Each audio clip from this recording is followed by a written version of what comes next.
The night wind howled, and he covered the place where he was shot on his shoulder, gritted his teeth and ran forward. In the sky above the forest, the rotor sound of the helicopter came from far and near, and the bright white beam swept across the sky. Behind him, there were faint dog barks. Blood kept gushing out and dripping from the place where he was shot, and half of his body had become cold, and his footsteps became heavier and heavier. However, he knew that he couldn't stop at this time. Once he stopped, it would be all over. He couldn't figure out what had happened. After years of planning and carefully selecting the time point, he had gambled his life completely in order to escape from the organization. Who knew that as soon as he made a move, he found that tonight was the most tightly defended night in the base. What the hell was going on? There were still 2 bullets left in this gun in his hand, one for the enemy and one for himself. He had already thought about it. But what he wanted to know before he died was why the organization would make such a big fuss about a small killer's escape. Not only the super killers, but even the higher level mutants appeared. Those mutants who called themselves evolvers usually hid in the deepest part of the organization. He had worked in the organization until today and knew 1 or 2 of them, and understood the scope of their management. An ordinary killer like himself would not be able to be intercepted by them no matter how, but why? Running all the way, due to excessive blood loss, his vision began to blur continuously. When he ran to the edge of the forest, there was a vertical mountain wall in front of him. With the helicopter in the air now, climbing up would definitely be a dead end.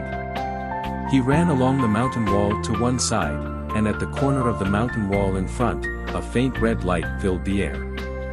The helicopter was coming rapidly in the air, and the dog barks and human voices were becoming more and more intense. "I'm afraid it's the last time." He slowed down and secretly looked around the corner. The fire was burning brightly there, but it gave people a strange transparent feeling. Trembling, he gripped the gun in his hand, and he first saw a person standing next to the fire. It was an evolver in the organization.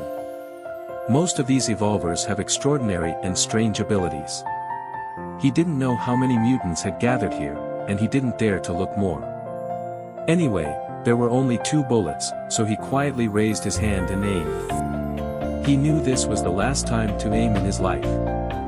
As far as he could see, the mutant faced the fire, but his back was to the outside, his hands were open, and the posture he posed was a little strange.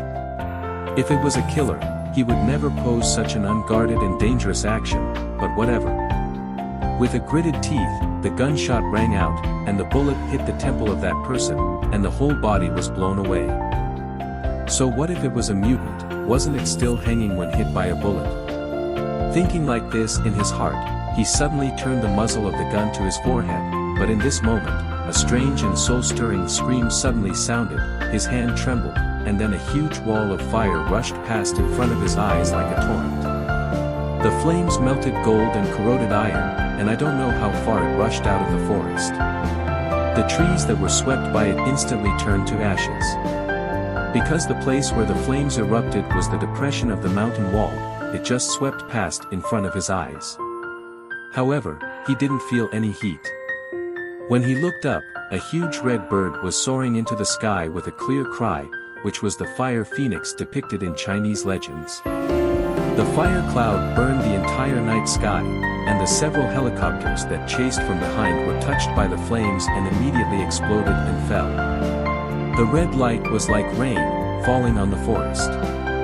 He stared blankly at all this, suddenly turned around, and the pursuers behind him had already appeared in his sight, apparently also shocked by the sudden change at this moment. Looking into the air, they forgot to shoot for a while, and then, everyone's eyes showed a look of horror, and they turned and tried to escape. As soon as he turned around, the phoenix surrounded by flames dived straight down at him, and the billowing air waves, the huge rock wall used for handrails suddenly flew out, and then, he saw the eyes of the phoenix. The flames swallowed him up. There was no death, no pain, and after the horror passed, he could clearly see himself in a sea of yellow flames, as if surrounded by a large mass of liquid, slowly floating up and down. There was no sound around, it was as quiet as the beginning of the world. He looked back, outside the flames, everything in the world became extremely slow. The huge rock wall that had just flown out was caught up by the flames and gradually peeled off, and the air waves swept around like a shock wave. Every tree burned, broke, turned to ashes in an instant, and the people and hunting dogs who tried to escape didn't even run a few steps before burning to ashes in wailing. In an instant, he understood everything. According to legend, every once in a while, the phoenix will shed its feathers and die, and then a fire will rise from the ashes and be reborn. The day he chose to escape happened to be the day of the phoenix's nirvana. So many people in the organization were all prepared to deal with this fire phoenix. Just now, when the phoenix was nirvana, it was the weakest moment, so it was surrounded by the mutants mobilized by the organization. And his shot made the entire siege missing a corner, so this fire phoenix was able to break free. In the darkness, a voice asked him, "Thank you, what do you want?" He opened his eyes wide. "I want freedom."